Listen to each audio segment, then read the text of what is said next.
And now, the man of the evening. He'll be closing out the comedy portion of the show. Please welcome Patricio Mendoza! Get all this hair out of my face. How are we doing, Shanghai Room? That is awesome. You guys are nice and riled up. Give it up for Brad, your host. Get up for Dr. Phil, our DJ. Man, Brad keeps hyping up his band after this. Keeps saying it's the greatest band in the world. And I'm like, man, I didn't see Tenacious D in here. Oh, boy. Of course the musicians get that joke. Don't give me that look. I know that look. You can't tell if you're looking at a discount Jack Black or if Jon Snow just really let himself go. I look like a schlubby cross between Jason Momoa and Oscar the Grouch. I live like one too. You can find my apartment, the alley out back. Rent's tough, guys. It's really tough. You guys should know this. You guys are mostly Seattleans in here, right? Yeah? Cool. Thank you. In the back. I really appreciate that nice affirmation how you got going there. Yeah. Well, my name is Patricio Fabian Mendoza, and Jesus Christ, is that name a mouthful. You know, with a name like that, you gotta imagine there's something going on genetically. Well, I'm half Chilean. The other half is every pale of white across Europe. I have no idea which side of the family the hair comes from, but looking at both, I know I'm gonna lose in about 5 years. Male pattern baldness may be a bitch, but on my mom's side of the family, that's where all the wigs are. David earlier he actually came up to me and said, Patricio, you're Mexican, right? And I was like, no, I'm Chilean. And he's like, okay, cool. He comes up here and let's go. So Patricio's Mexican. And I don't blame him because, living in the U.S., being raised in the U.S., you're taught not to care about anything south of the equator, right? Okay. That's fine. Like Chile.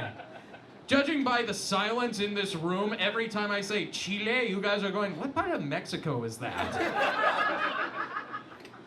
Jesus Christ. But my dad would always tell me I have to be proud of my Chilean heritage because not a lot of people know about Chile. And I would believe him if only I could understand him. His accent is so thick. He doesn't so much speaks, he squawks. His favorite store to buy things in bulk is Cacajonce. He's like an overprotective parent that repeats everything wrong. My brother asked him for a grapefruit, he picks up an orange and shouts, pomegranate! And I have to compare him to a parent. I have to, because if he wasn't into crackers, I wouldn't be here right now.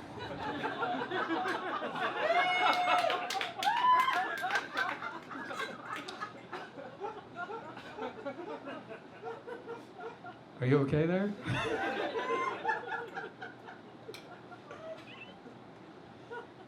And you know, Chileans, we're not a very attractive people. Exhibit A. That's probably why my dad chose to crossbreed. To put things in perspective, when the only famous Chileans are Pedro Pascal and Snooki from Jersey Shore, you know the problem isn't demand, it's the supply! I look like Chewbacca's Latin cousin.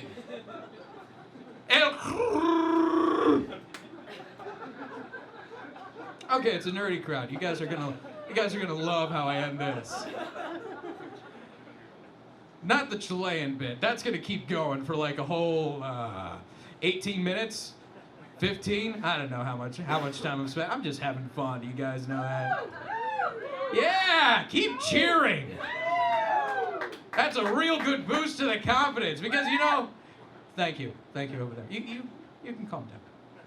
Or you can keep going. Okay, I just made it weird. I have officially made it weird. I know, like Chileans, I think part of the problem is that our biggest contribution to Latin music is the chinchonero, otherwise known as the one-man band, which explains all the long, lonely nights. Every night I gotta do something that I call a drum solo.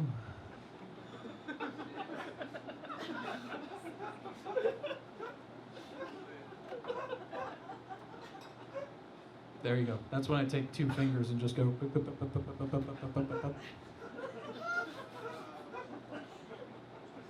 This is a raunchy crowd tonight. I can already tell. And you know, I love coming to the Shanghai Room, right? It reminds me of when I first started comedy 2 years ago. I would go to this bar with a lot of personality. I'd hit up this metal bar. I'd sit down at the bar top. I'd tell him to fix me a Lemmy. That was a pint glass with 3 shots of Jack filled with Coke, right? I'd drink about half of that, and then I'd ask him to fill it back up with stout. I got a glass that came back and looked like motor oil. Called it a Lemmy in the Black. And then at the end of each night, again, the musicians, they get this. Then at the end of each night, I'd finish it off with a shot of whiskey, you know, to straighten me out. I called it a Brockus Helm. The police called it a DUI.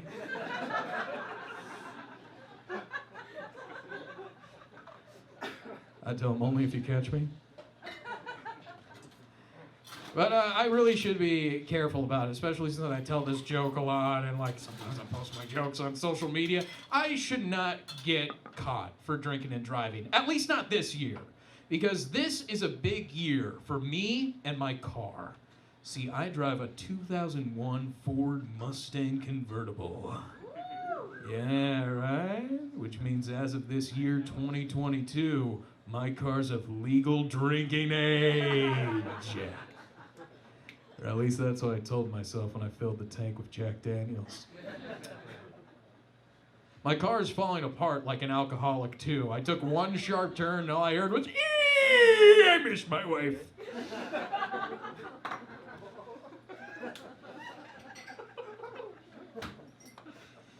Yeah. I'm an actor when I'm not telling jokes. Hold your applause, that's fine. Clearly not a successful one because I'm here. But no, I'm just starting out. So, you know, gigs seem to come in moderation, meaning I'm always either in a beer commercial or an alcoholism awareness PSA. I'm not the guy trying to get you hooked on alcohol. Like, hey man, have a beer, it's all ours, it's great. I'm the guy that's like, listen, in about 5 years you're gonna enter a downward spiral. Is this really where you want to end up? Telling jokes at a refurbished strip club. Now, that's a fun fact about the Shanghai Room that I always love to throw out to people. This used to be a strip club, meaning I'm not the only asshole these mirrors have seen.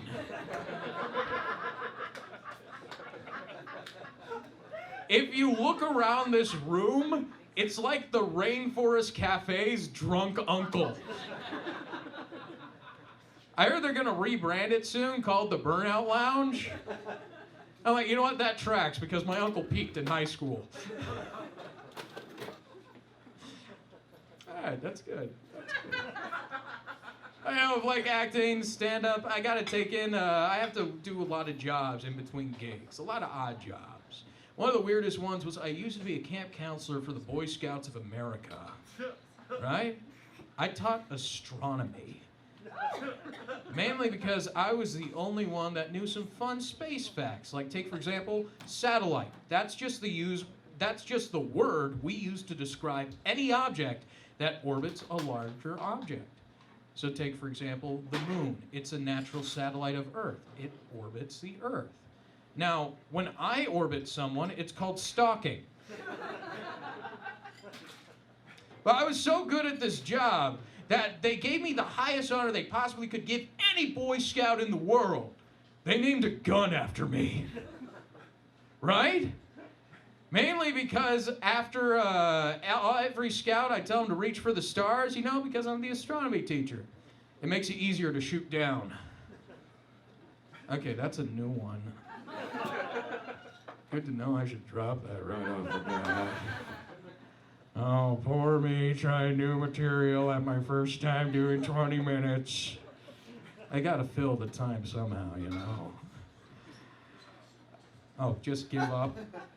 Take your shirt off. Oh, take my shirt off. Woo!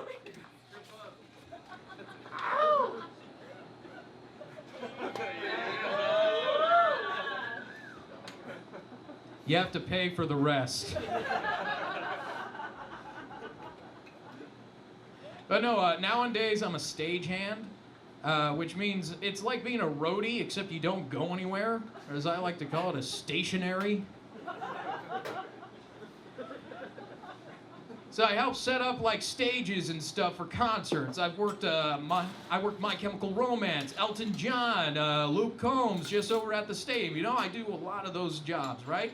And sometimes I see the women on these tours and I'm like, man, I wish I wasn't the hired help. Like, don't get me wrong.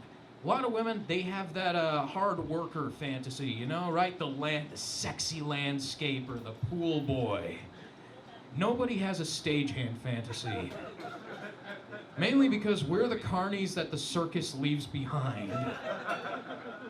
Half of us are missing our teeth, and half of us only have half our teeth.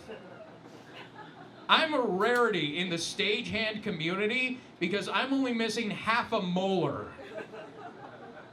But I imagine nobody's gonna be wanting to make out with all this and go, yeah, let me get right in that molar hole. Okay. I tried getting like some of those, you know, sexier jobs, like going into customer service. I have a huge customer service background. I try to apply, I sit down for an interview, and they say they're ready to hire me, but you look like a manual worker. Really now? What is it about me, right? My brother has one of those sexy jobs. You see, he's a doctor. Okay, hold your applause, that's fine. Which means naturally, whenever anybody gets sick or catches a nasty virus, he's the last person to find out. I don't exactly feel comfortable getting medical advice from the same guy that would put me in a headlock and force feed me the family goldfish. Our relationship's been getting better though. He cooks the goldfish now. Right? But no, you know, with a name like Patricio, you'd think my siblings have the same problem. Like, not a lot of people can say Patricio.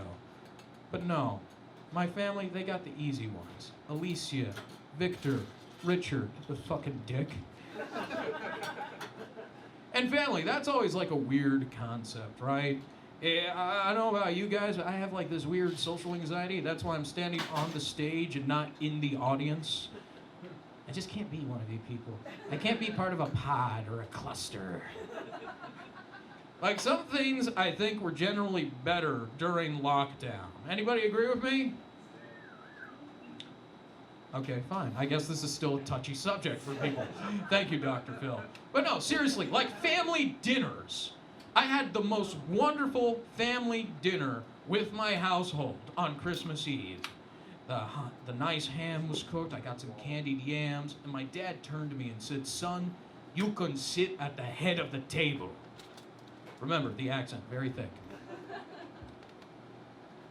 And I was just in awe about this. Because this dinner was over Zoom and I was literally just a head on the table. Nowadays, we go out to have like a family dinner, we take up too much space. Especially with my mom's side of the family. We have to take up 3 tables. And they're Mormon. So you have 1 table for the adults, 1 table for the kids, and 1 table for the sister wives. And we're from a pretty small town, so it's kind of like easy to point out like who's the trouble family around there, right? Anybody in here from a small town? Small towns? Yeah? No? That's exactly the applause a small town deserves. Not excited, not like boo, just yeah. I'm from a small town. Just a smile and nod crowd about the small town. Yeah. I come from a pretty small town. I actually notice how like all the other comedians have Seattle material. I do not have Seattle material. I live in a suburb about 30 minutes south of here. It has a wonderful rocky beaches, pristine skies of gray, and a population where 60% of it is over the age of 60. Of course, I'm talking about delightful Des Moines, Washington. Yeah, I got some real ones in the house. You know how you can tell I'm from the one here in Washington and not Iowa? I pronounce that last S. Those Iowans, they drop it like a newborn baby. They think they're above it, those landlocked weirdos, right? They think they're so special because they have a sculpture park in Des Moines, Iowa. Well, in Des Moines, we have a single sculpture. It's of a guinea fisherman catching a big old fish with big old tits. Which explains the large fishing community. Well, most everybody has a thing for motorboats and most of my sexual fantasies. It's called a reverse mermaid. Look it up. Hey, you guys know what's the worst thing about coming from a small town? No? Okay, no guesses. That's fine. I'll answer that question for you. Hi, me. What's the worst thing about coming from a small town? Yes, me. You know what the worst thing about coming from a small town is? Town losers. You guys know the one. They never seem to leave. They always live in their parents' basement. And inexplicably, every single one of them has worked at the local movie theater. And if you can't find the town loser in your small town, chances are it's you. To put things in perspective, I did not go to my high school prom. Not because nobody asked me, but because it was organized and they didn't tell me. But a Patricio was in attendance. The gun named after me.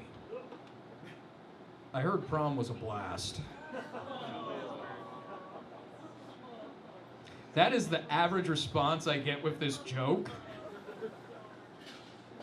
I mean, it has a solid pun, but I guess it's like, it's always a fresh wound.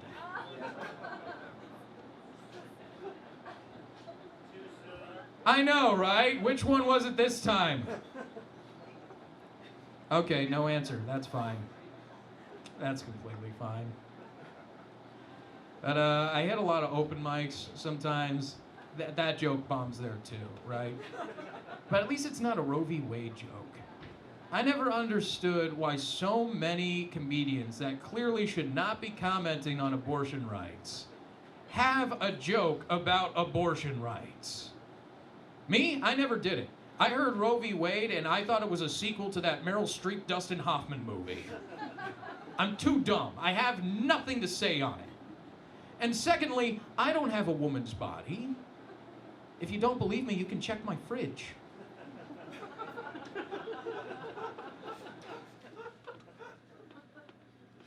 Some of you got that. That's good. I got 2 minutes left, so I'm gonna end you guys with like some actual funny stuff for tonight. How does that sound, right? So I've been trying to write more material that incorporates my interest. See, I collect comics. And no, I'm not talking about kidnapping comedians and trying to keep them in near mint condition.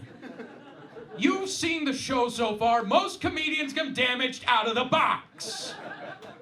No, I collect comic books. And when it comes to comic books, I go for the obscure stuff. So I can't just do a Batman joke. Everybody has a Batman joke. For instance, I love my car. It's like my Batmobile, but due to a parking accident, it's a little two-faced. That's too easy. It's a groaner. I go for the hard stuff, like the Rocketeer, right? He's like a 1940s Iron Man. He's always trying, but he's broke, so he only has a helmet and a jetpack. He's always trying to do good by his woman. And if you've seen the movie, Jennifer Connelly, That White Dress, good reason. And then there's this DC character, Lobo. Anybody hear about Lobo? That's an appropriate response for Lobo. Every project featuring him gets canceled quicker than a Catholic priest.